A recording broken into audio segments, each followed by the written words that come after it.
Assalamualaikum warahmatullahi wabarakatuh.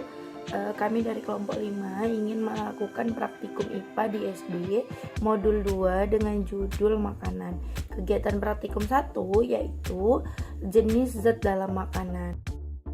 Pengelompokan bahan makanan. Tujuan praktikum mengelompokkan bahan makanan berdasarkan kandungan gizinya. Berdasarkan kandungan gizinya, pengelompokan makanan terbagi atas sumber karbohidrat, protein, lemak, dan vitamin. Contoh bahan makanan berdasarkan kandungan gizi diantaranya minyak zaitun yang mengandung lemak, keju yang mengandung lemak,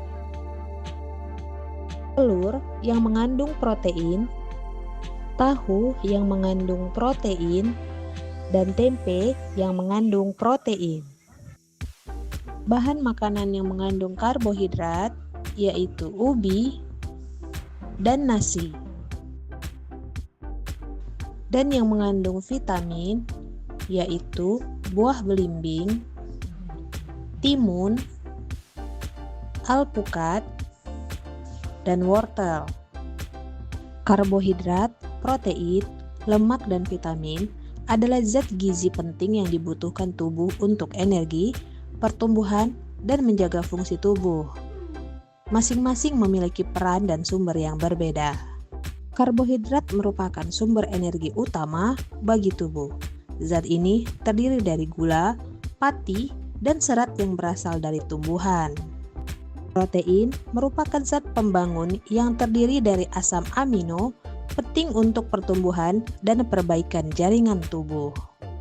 Lemak merupakan zat gizi yang berfungsi sebagai cadangan energi dan pelindung organ tubuh, terdiri dari lemak jenuh dan tak jenuh.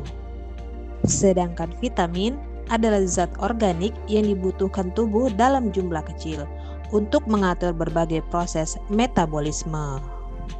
Pengelompokan sayuran.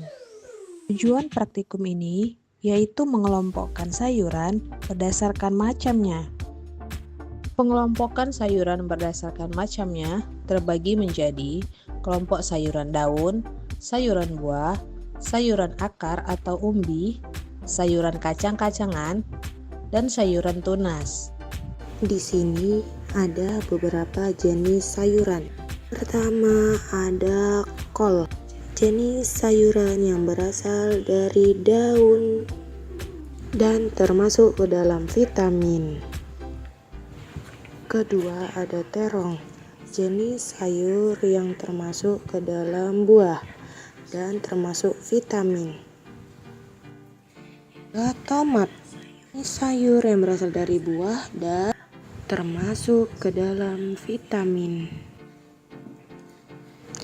Yang keempat ada wortel, jenis sayuran yang berasal dari umbi dan termasuk ke dalam vitamin. Yang terakhir ada kentang, jenis sayuran yang berasal dari umbi-umbian dan termasuk ke dalam karbohidrat.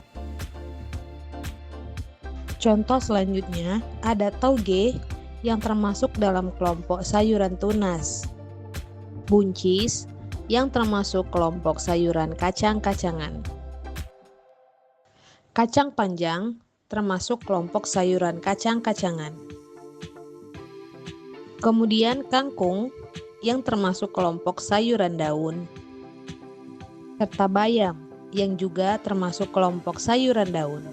Pemanfaatan beragam jenis sayuran dalam pola makan sehari-hari mendukung prinsip gizi seimbang dan kesehatan jangka panjang. Sayuran daun adalah jenis sayuran yang dikonsumsi bagian daunnya. Sayuran buah adalah sayuran yang dikonsumsi bagian buahnya, biasanya berasal dari bunga yang telah dibuahi. Sayuran akar atau umbi merupakan sayuran yang dimakan bagian akar atau umbinya yang tumbuh di dalam tanah.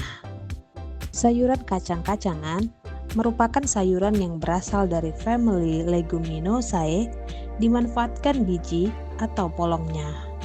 Sayuran tunas merupakan sayuran yang dikonsumsi bagian tunas muda atau kuncupnya. Menu makanan 4 sehat 5 sempurna. Tujuan praktikum ini yaitu membuat menu makanan dari bahan makanan sederhana sesuai dengan slogan 4 sehat 5 sempurna. Sekarang mau buat sop. Nah, ini bahannya sop ikan ya. Ini bahannya ada kentang dan wortel. Sop ikan adalah contoh menu yang sangat cocok untuk prinsip 4 sehat 5 sempurna karena mengandung berbagai unsur gizi penting dalam satu sajian. Unsur gizi yang terkandung berupa karbohidrat seperti kentang dan lauk pauk seperti ikan sebagai sumber protein hewani, serta sayur-sayuran seperti wortel, buah sebagai pelengkap dan disajikan terpisah, serta susu yang dapat dikonsumsi sebagai minuman pendamping setelah makan. Menu yang kedua adalah tumis ikan teri dan sop sayur. Bahan yang digunakan adalah ikan teri nasi atau teri Medan, kentang, sayur kol, dan wortel. Buah dan susu sebagai pelengkap. Menu masakan ini sudah memenuhi semua unsur dalam konsep 4 sehat 5 sempurna, di mana nasi sebagai karbohidrat, ikan teri sebagai protein, sayur sebagai vitamin, buah sebagai vitamin, dan susu sebagai pelengkap gizi. Pemahaman tentang klasifikasi sayuran, zat gizi, dan prinsip makan sehat sangat penting untuk mendukung pembelajaran gizi dan praktik hidup sehat. Dengan mengaitkan teori gizi dengan masakan sehari-hari, kita dapat membentuk kebiasaan makan yang bergizi dan seimbang.